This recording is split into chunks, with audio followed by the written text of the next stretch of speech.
Hello guys, welcome to my YouTube channel. My name is Megan. I'm a holistic esthetician, and today I have my beautiful friend and client Hannah with me. We'll be doing gua sha, and thank you so much for following along. Thanks for having me. I'm really excited to be here and get to learn and use this tool that was intimidating to me for a while, but I've really learned to enjoy the time with the gua sha, so. Love it. All right, so we'll be starting off our treatment here with a hydrating elixir. I'll spray you first. We're gonna saturate the skin. Oh, it smells so lovely. And what is this hydrating elixir and who makes it? This is a Laurel Skin Hydrating Elixir 1. It's a phytonutrient replenishing spray. It's got 26 whole organic plants in it, which is just incredible. So it's a labor of love. That's lovely. It's just kind of warming it up. Yeah, exactly. Love that. We're gonna spread it all over décolleté, neck, behind the neck, the trapezius, and the face. Oh, I always forget the behind the neck. And ideally, when you start your gua sha, you just want to make sure that you have enough slip on the skin, especially in this area here. So we'll be taking these ridges here on our gua sha. Let's start on the chest here. So we can use our left hand to pre-tense the skin. And we're working as flat as possible, but enough to where we still feel those ridges. So by flat, you mean angled like this with my skin, not in perpendicular, okay. Like a 15-degree angle to the skin. Yeah, it's almost flat. I can do 15 degrees. My math degrees will let me. Logic 15.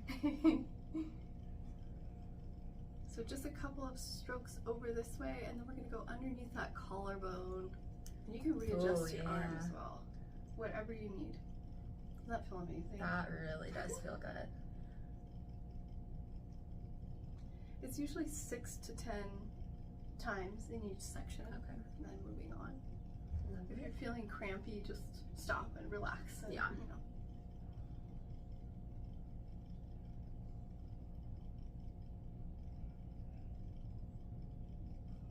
Does the time of day, like morning versus night for gua sha, make a difference? That's a great question.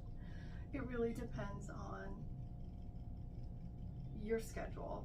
I used to tell people, oh, morning is best, you know, because you're puffy, but I was thinking about it, like, if you're doing it at night, it could help facilitate that lymphatic drainage before bed so that you wake up in the morning more refreshed.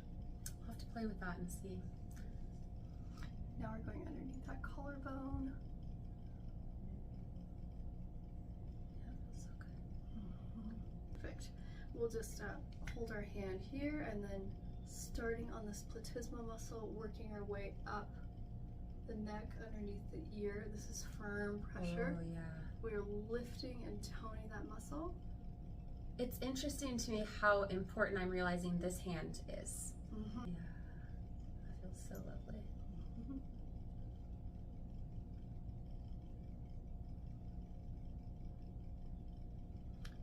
So we'll move on to the very front of the neck here. We're sort of over that sternocleidomastoid, all the way to the edge of the jaw. So from the clavicle, we're stretching our platysma muscle. If you have thyroid issues or if you're on thyroid medication, just avoid the middle of the neck. For people who are concerned about that, you know, underneath the jaw or the double chin, it actually starts in the neck, and it's the forward head position and the muscles that need to be retrained in order to eliminate this. Yeah, that's a spot where like fluid tends to hang out for me, I've noticed, especially if I've been eating like extra like sodium and things. But the back of the neck correlation to here is something I have not been working with enough. Okay, so we're holding under that clavicle, and with firm pressure, we are going up the ear.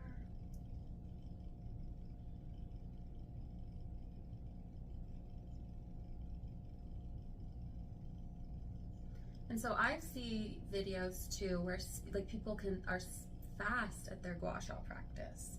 So what is recommended for your pace and speed while you're practicing with your gua sha. Yeah. If you're not advanced or a professional, slow is better. Yeah.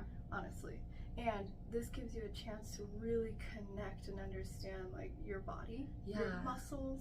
Oh, that's a tension point there. Oh, ooh. That's what I was just thinking on, was like how the slow is really allowing me to feel the connections, and especially between my tension spots, you know? Yeah. And it's more intentional, more nourishing. We'll be taking the ridges on the gua sha here, and we're gonna do something called the zigzags, and then we'll head to the back of the neck. So we're going up and down against the platysma. Again. So it is okay to move down on the neck? Oh yeah, absolutely. Yep. Can you feel that fascia, the adhesions kind of breaking up there? If you're doing lymphatic work, it's always extremely light. If you're doing muscle work and fascia work, it's always deeper and more intentional. Maintaining that connection. Okay, so we're going to the back of the neck. We're going right underneath this occipital ridge here and just bringing it down. This is firm pressure. Make sure you have enough slip on your neck. And we're kind of going in a swooping motion over that trapezius. So this is not straight up and down. Although, if that feels good for you, you can go up and down like this. That does feel good. And you want the blood circulation to come in. You can go all the way up to that occipital ridge and then bring it right back down with firm pressure. And we're just taking it down to where, I guess, your hand naturally kind of finishes. Yeah, that's a good, really good analysis there. Okay, then we'll move on to the other side of the neck. I like to hold under my occipital ridge. Yeah, that does help. Pressure up, pressure down.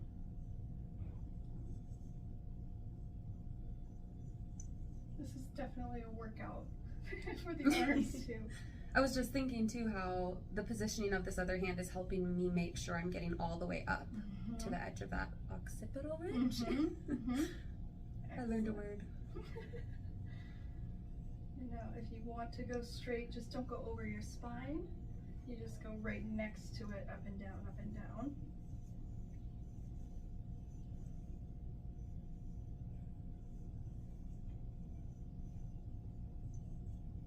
Does that feel good? That feels really good. Ooh, I already feel the release. I it's do just too. So amazing. There's way more spaciousness back there. It feels, yeah, like there's less weight.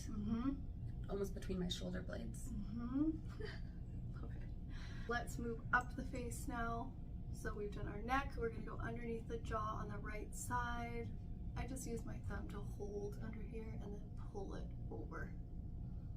And you can use any point of the stone that feels comfortable for you. All the way up to the end of that. Edge of the mandible here.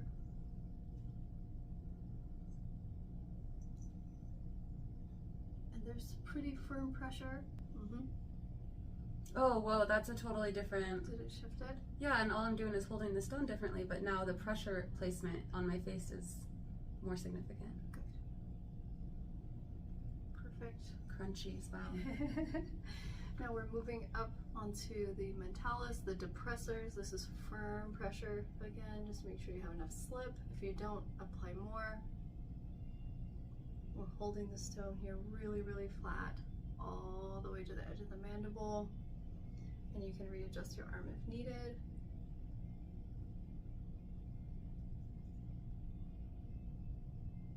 And then use your left hand to press the mentalis and then pull this over.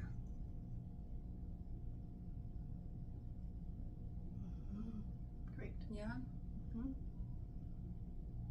There's a crunch. Get that crunch. Okay, then hold on the corner of the mouth and pulling over. You can adjust your arm if needed, pulling all the way through to the edge of the ear.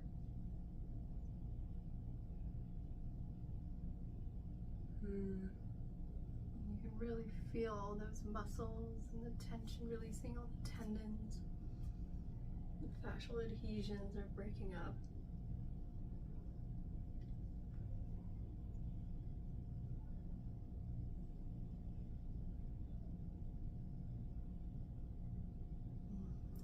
Look at you. it's already like lifting and toning, and the It really is, blood yeah. circulation's coming in. My smile feels lighter on that side. I'm like, I feel like this side's like feels like it's numbed with Novocaine right now. Okay, now we're gonna do a little trick here. We're gonna hook into the upper lip and pull that over the zygomatic bone. And really, so I want to watch your technique on this. Okay.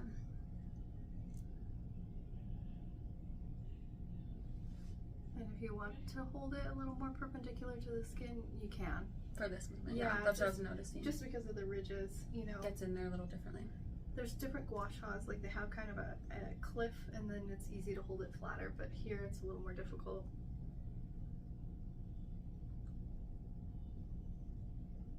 Now, underneath the eye, we are not working into the soft tissue. We're working from corner of the nose, which you can hold on top of your nose, and then just gently. This pressure is much lighter than the rest of the face because you don't want to bruise underneath the eye there. And I am not putting any, I'm not moving into like my eye socket area or like into those soft areas. Nope. Just staying bone and below. Exactly. Okay.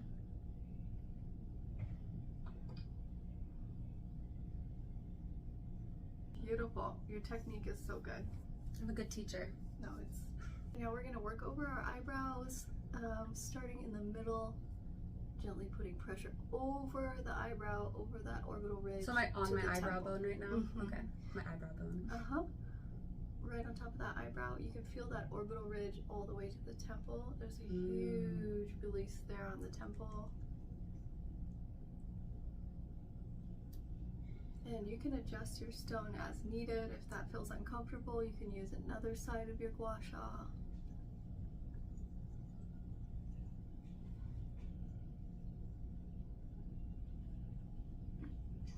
So there are different gua sha tools with different features, because I have some that don't have any of these ridge edges, but I can still do all of the same exact exercise with my smooth edge one. Okay. Well, you know, actually, I feel like the ones with the ridges, they're way better because you're working deep into the fascia. Yeah. With the smoother ones, they're a little bit, you know, they're not as advanced. I would do say, feel like this is making more movement. Like I feel this is more productive than Good. my smooth one for sure.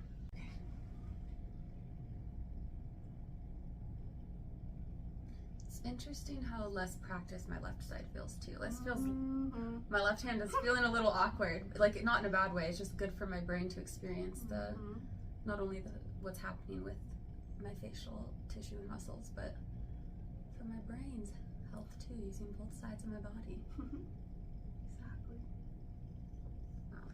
Okay, we're moving up onto the mentalis now. Ooh.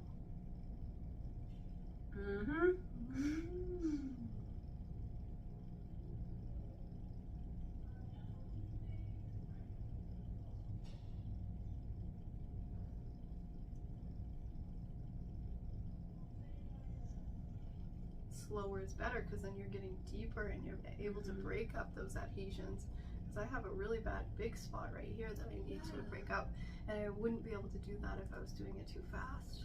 I feel like it's also important to, in that slowness, to feel each of the adhesions, and it's giving me an awareness of what's happening. If I was just over here, calm, I wouldn't pay attention to each little nuanced area of tension. I know some people don't have time because their lives are very busy, but if you can just make some time for yourself, even just 10-20 minutes a day, that would be amazing. I've had some people ask me, can I do this in the bathtub? And my answer is no. Really? Don't do it in the bathtub. Yeah. I don't know. It just, for me as a professional, it doesn't seem right. Yeah. You know? I have made time for this practice when I was first starting out in the shower, but I have noticed I enjoy it a lot more when it's a standalone time for me. Right. And when I was first starting to work with my tool, which I still am very much beginner, but even just like once or twice a week to get familiar and comfortable and like watch the video, try was a really good entry for me. And then now I've noticed I crave it, and so I'm like, gotta gua sha. Because you see the results after you do it. You feel it. Yeah. Just taking that time for me has been so beautiful.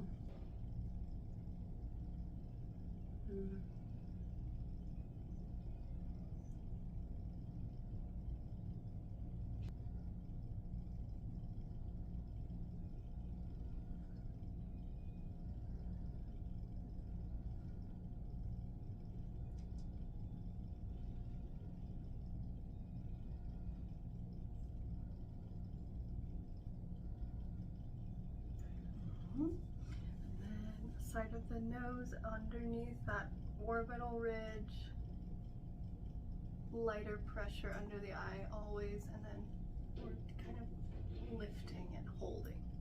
Now we're going to be working from the middle on our 11s.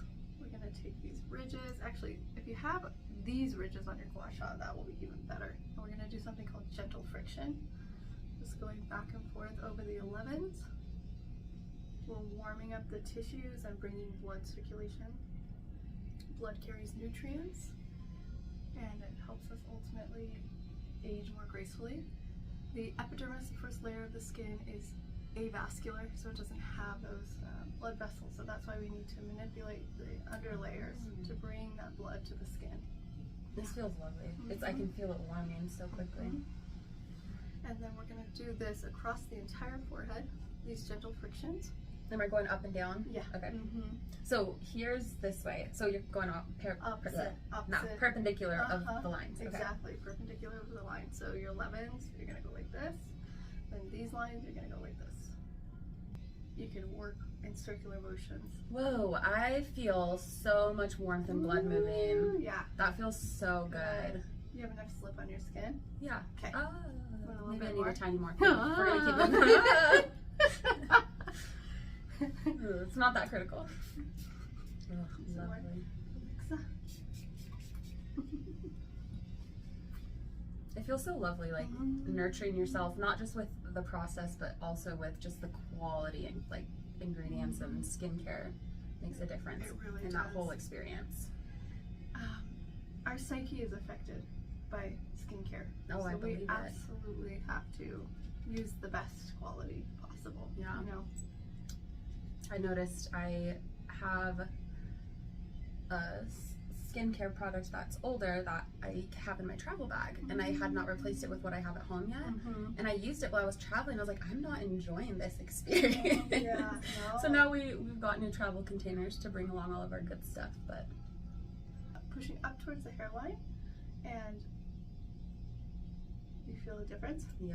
Do you have a place that you like to source your stone from, or yeah? Yeah, there's a great company. I'll put the link below.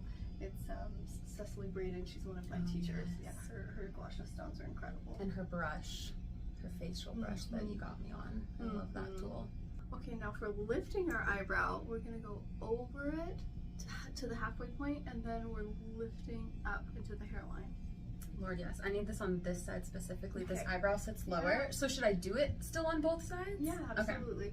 And you know, really the temporalis on that side needs to be released. So you can either use your hands or you can use your gua sha in that temporalis bone from the eyebrow into the hairline through the temporalis muscle. And so from the eyebrow through the temple into the hairline into that temporalis muscle, and releasing that muscle is going to lift the eyebrow. Look at this. Isn't that amazing? Did it raise up a little bit? Yeah, I mean, because they're less, this one I normally notice a significant droop and they look more even keeled. Okay, so we're gonna go to the halfway point here, and then lift. If your stone is flatter, that'll probably be better. So I've got like a little swoop here. Yeah. I'm gonna use that instead. So halfway point and then lift.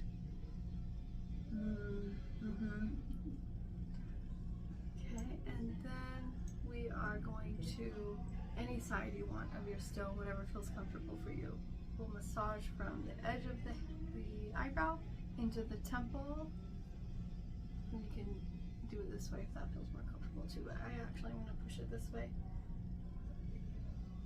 Temple, into the hairline, into that temporalis muscle, releasing that muscle. Oh, it feels really lovely. So, because I can't remember, I feel like I did this side with this hand. Does it matter? Oh no. Yeah, you can totally. I feel like for some reason on my forehead, reaching across my face feels better. Like I can get higher up into my... Cool. That's totally fine. Whatever feels good for you. So Hannah was asking about doing this technique over the nose, and you absolutely can. You just support with one hand over your nostril, and then with gentle pressing motions, working out. Because Does your nose hold fluid the way other parts of your face will? Yeah. Totally, yeah. That checks out.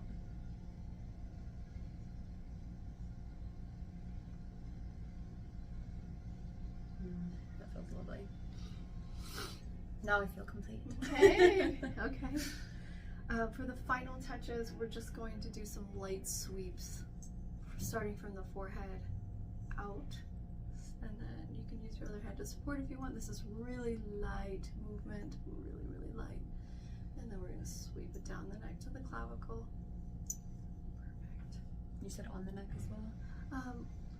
Just the face for now, okay. And then you can go over your lips if you want to.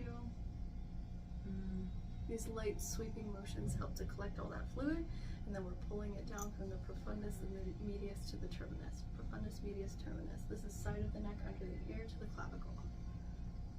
Perfect. Really light, gentle motions. Perfect. You can also bring it gently forward over that trapezius if you want to, into the clavicle. Oh, that feels lovely. And then other side, sweeping from the forehead over to the temple, really light, gentle strokes, grabbing that fluid. And then middle of the face to the edge of the ear.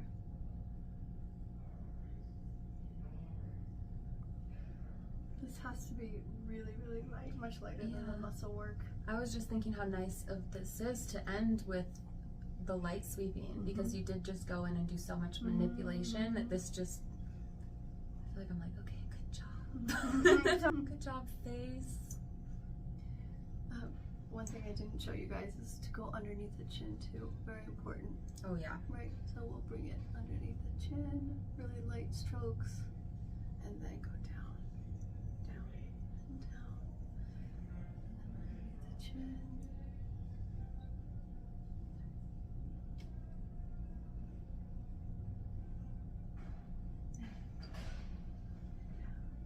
Well, friends, thank you so much for joining us. Hannah, thank you for your time today. This has been absolutely amazing. I can feel more spaciousness, more energy flow. This is a great practice to do, a couple times a week if you can. And yeah, thank you so much for having me and for harnessing all of this knowledge and delivering it to us in such a tangible, approachable way. I've really enjoyed not just my time on the table with you, but getting to learn from you in these modalities has been so cool. So thanks for sharing that information with all of us. Thank you, Hannah. Okay guys, take care, and until then, I'll see you soon. Bye-bye.